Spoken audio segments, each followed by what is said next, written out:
Aloha, welcome in guys. My name is Matthew from the Yoga Couple, and today I want to talk about the thinker and hopefully realize how we are not the thinking mind.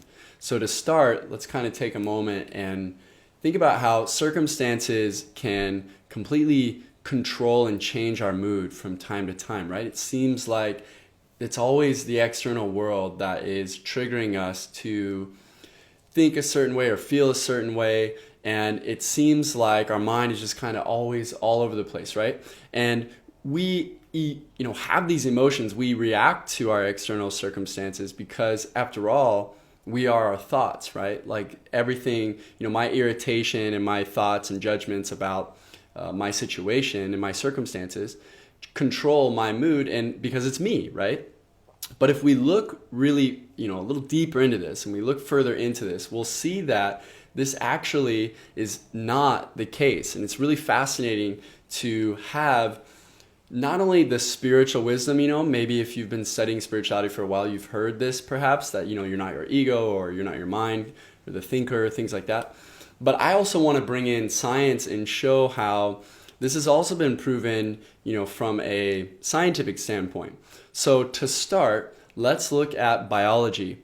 So when we have our emotions, when we, are triggered by our external circumstances, emotions are released. And this is all happening within our brain. Our brain releases these little neurotransmitters from the hypothalamus, this part of the brain that is responsible for this part of our life, these emotions and regulating all kinds of other things.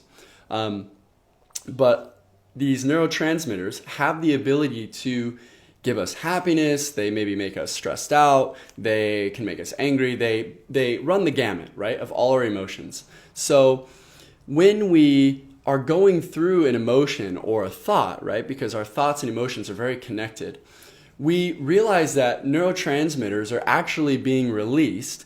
And when they are released, they trigger this cascade of thought and emotion. So a lot of the times the cell then will adjust based on how much of this it's getting. So if we're repetitively around a stressful situation, then our brain will do what we call upregulation and downregulation. Okay, so certain receptors for that stress neurotransmitter, for that stress hormone, the receptors will start to disappear, okay, because it's so overloaded.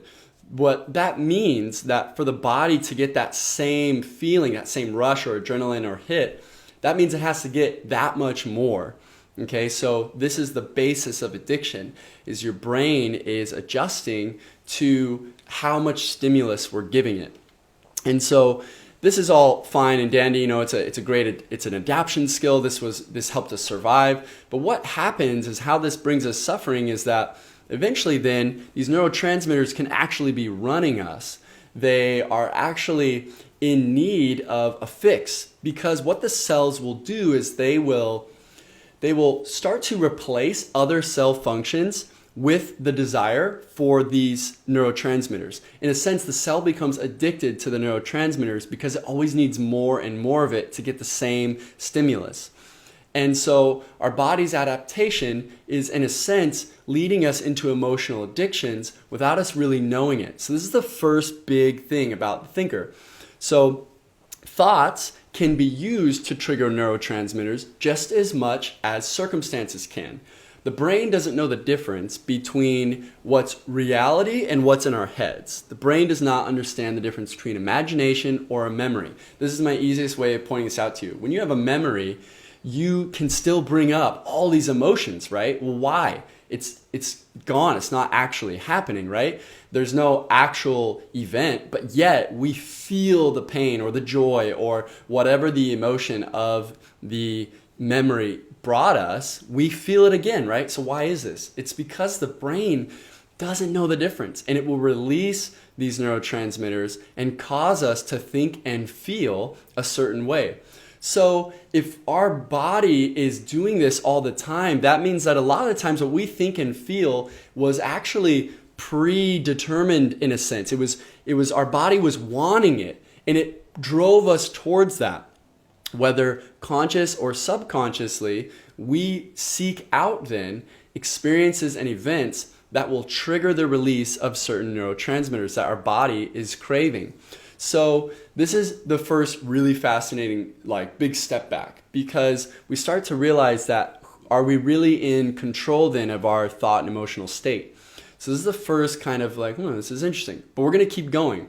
So we'll keep coming back to that. The next thing to consider is that all of our thoughts are based on our perspectives, our beliefs, and our programs that were taught to us by influential figures, our parents, our religious views, our political views. It's programmed, okay? You can think of the mind as a computer, okay? And how we think is like software being downloaded or installed into us. And so when we are a kid, the subconscious, which governs over 95% of our bodily functions, like beating our heart, lungs breathing, cell reproduction, our digestion, all this stuff. Our subconscious, though, does way more than that. It forms our habits. It makes a lot of our decisions for us. There's actually a very small percentage of our day-to-day that we're fully conscious and fully present, unless we do the inner work to, be present and to be conscious with every moment. So we have these programs of thought, and this is a huge contributor, okay? The first 6 years, roughly, of our life, the first early years of our life, everything about our reality is downloaded into us. And we were completely naive. We were innocent children. We had no idea what beliefs we were accepting. So we might have been accepting really painful beliefs, like life is brutal and hard, God is punishing, and like you're always damned, from the beginning. Just because you were born, you're damned, We could have accepted that, like things like money is evil is a really common one, right? Or that we just have no self-worth, just some really painful stuff. And it was just taught to us, okay? Mind you, this was taught to us. And here's what gets interesting is, as adults, we judge ourselves based on the fact that we think we're choosing our thoughts right now, currently. But we don't realize that a lot of our habits and our common frustrations come from this early on stage of programming. We are actually just playing out our programs without us knowing it, because we think we're choosing it. And this is why we are not the thinker. We think we are, okay? And that's actually what's causing us all of our suffering. We go along with it because we think this is a conscious choice that I'm making here and now. In reality, if we are not conscious, we are actually just playing out belief systems that were given to us, and we think it's us. This is a huge conundrum. It's a paradox of the mind. It's a way of conning us and thinking that we choose the things we're choosing, but in reality, someone gave it to us, okay? This is a very important thing to realize how innocent we are, because we realize that we were just naive children. And if you're a naive child, imagine going to a 2-year-old and telling them life is brutal and God is punishing and you're gonna have a rough life. And that 2-year-old's just like, okay. And they subconsciously accept all of that. They have no ability to filter because they're not capable of it yet. We weren't capable. And this even starts, as we know, in the womb. Even in the womb, our consciousness, cells are conscious. So as we were developing, the very beginning of our womb experience was absorbing what to expect of the world. We absorbed it through our mother's experiences, the energy she was around, the thoughts she thought, and this infused into our DNA.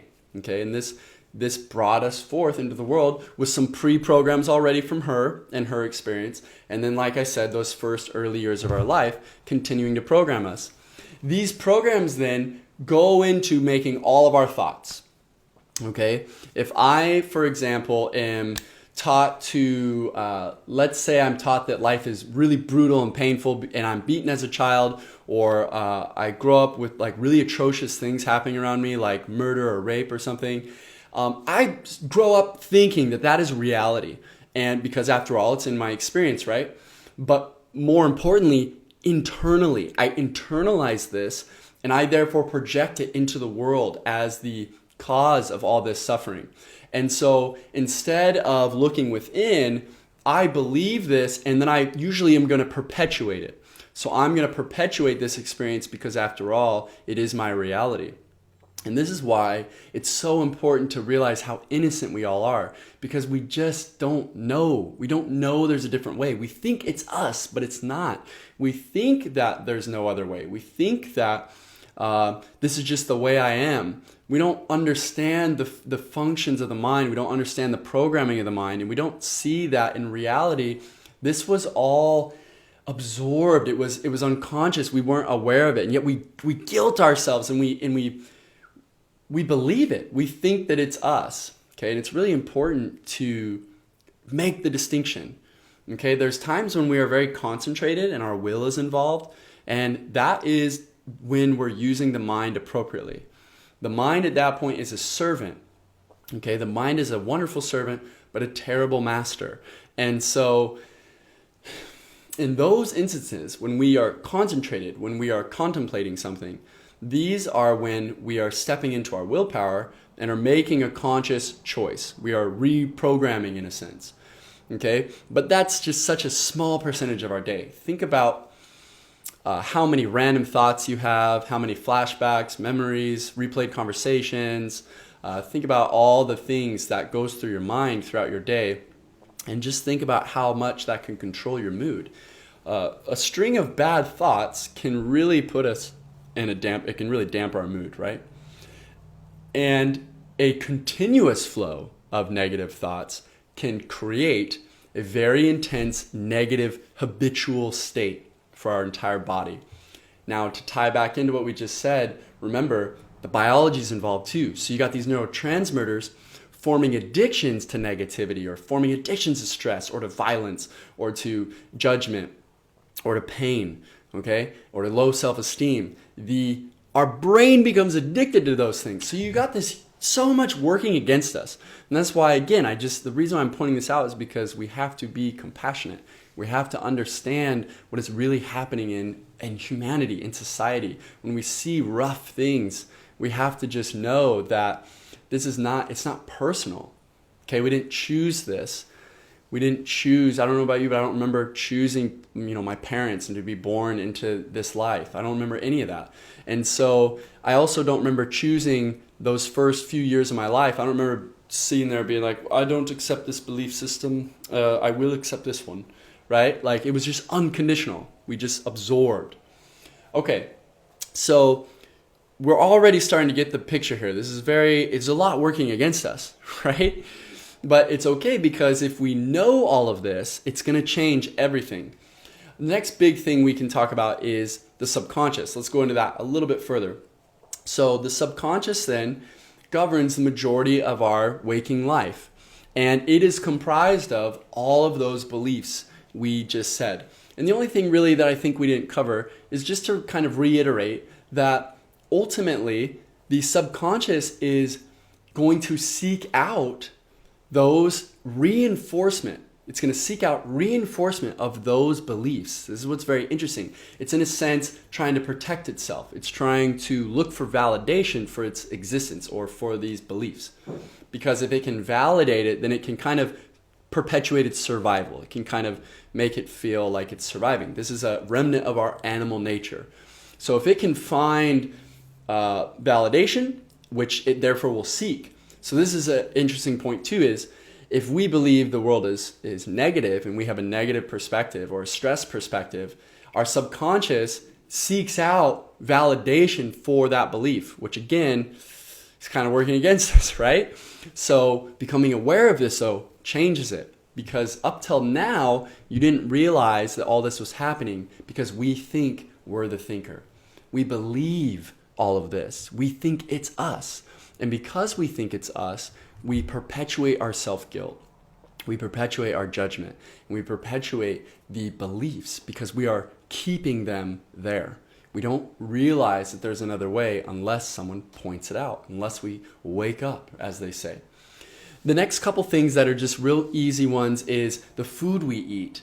When we eat certain foods, that affects our thoughts. It triggers all these chemical reactions in our body and brain, and thoughts can change food can change our thoughts. And last thing too is environment.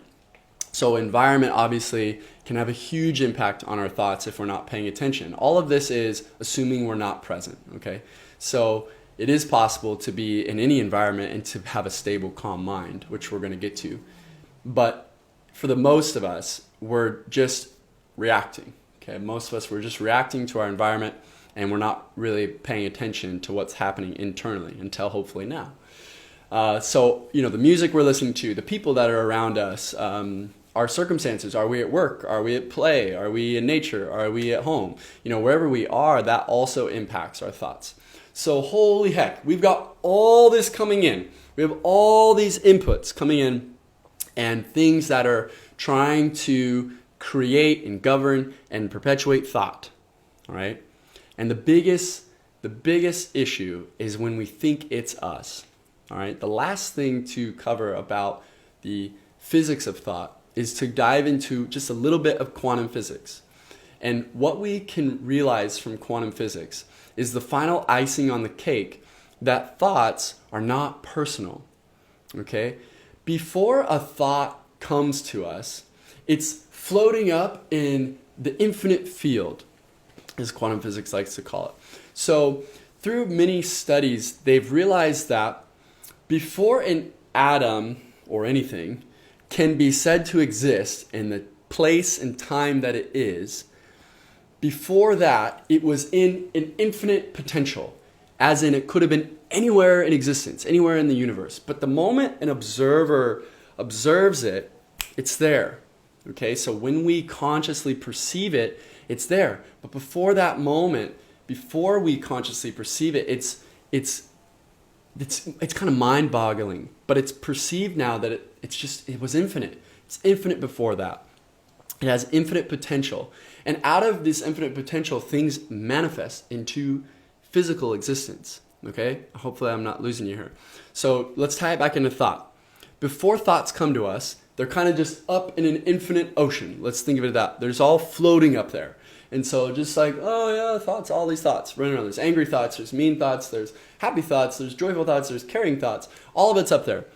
And the way our mind actually works, the way it really is supposed to serve us, is think of it like a radio. Okay, it's an antenna.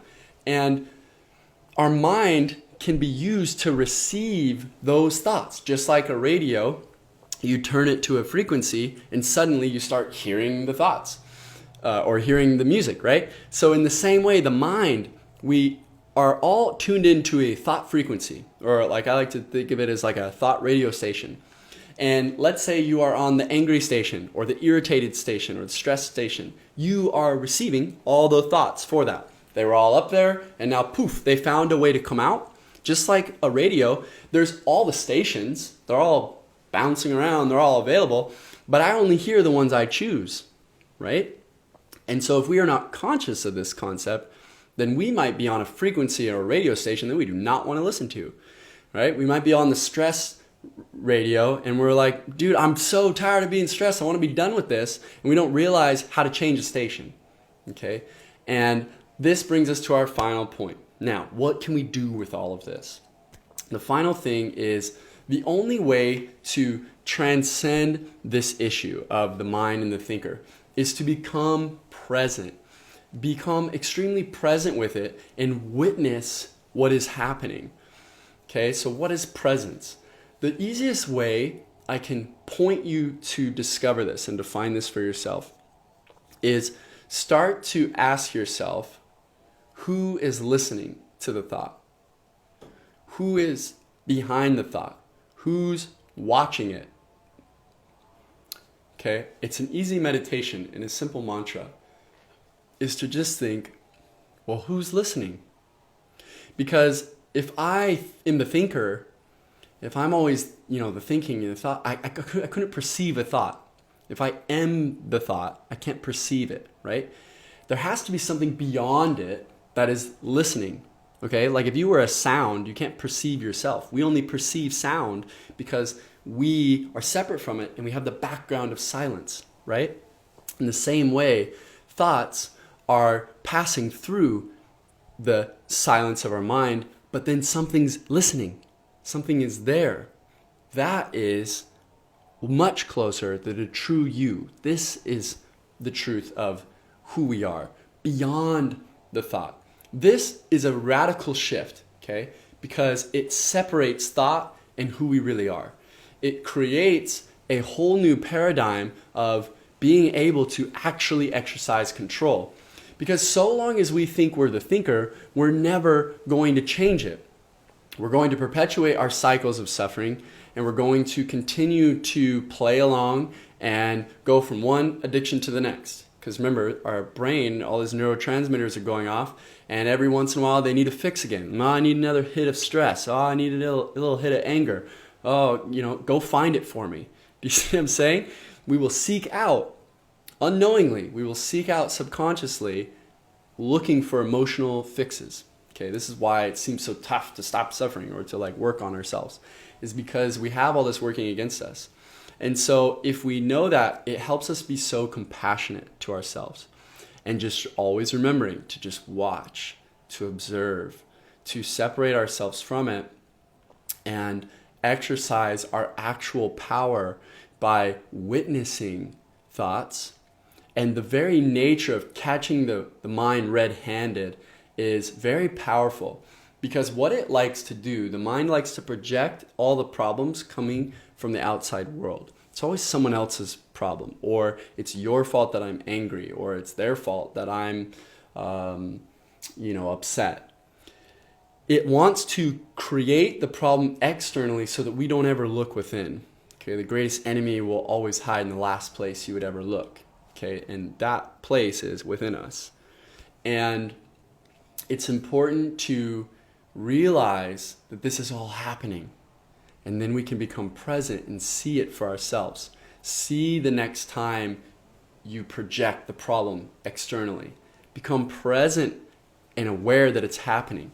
Create a trigger for yourself, a red flag, Next time you project and think the issue is external, think, wait a minute.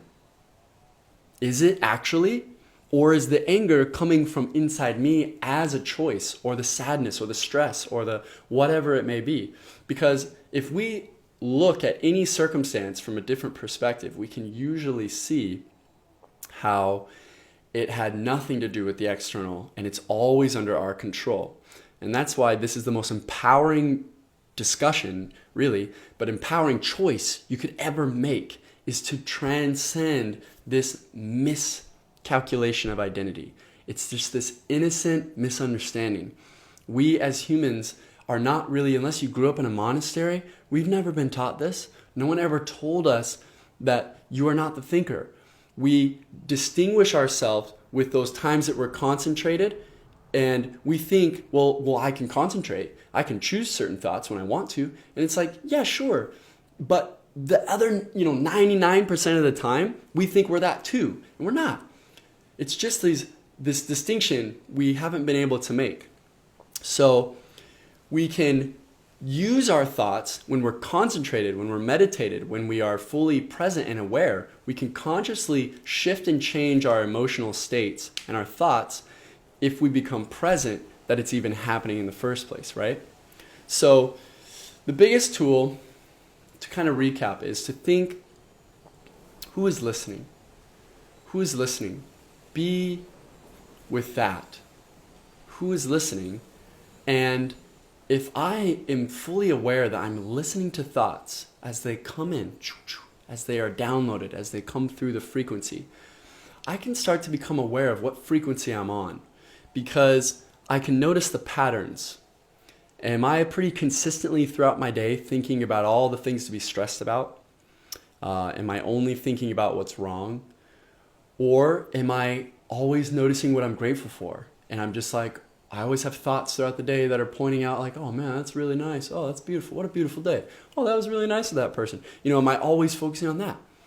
If we become conscious and present, we can notice the patterns that we're on. This is the only way to start reprogramming ourselves, because now we can start to undo all that stuff we talked about in the beginning.